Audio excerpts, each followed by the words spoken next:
আজকে আমি রোপণ করব স্ট্রবেরির বীজ, আর এটাই আপনাদের সাথে শেয়ার করছি।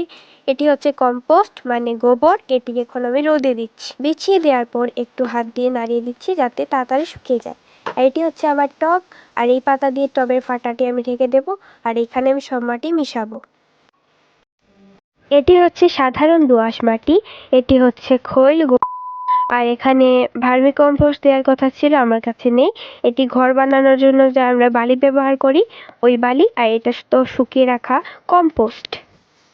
আর এখানে সবগুলো উপকরণই আমি রোদে শুকিয়ে ঝুরঝুরে করে রেখেছি।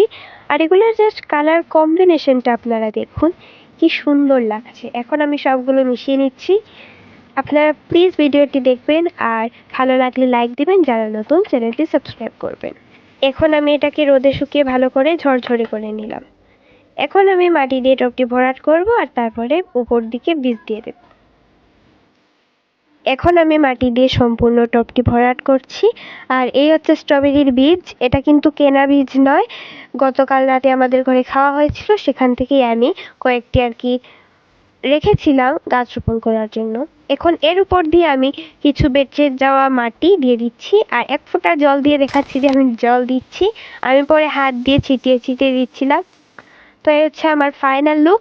আপনারা সবাই প্রে করবেন যে গাছটি যেন তাড়াতাড়ি বড় হয় এবং গাছটি যেন ফলপ্রাপ্ত হয়।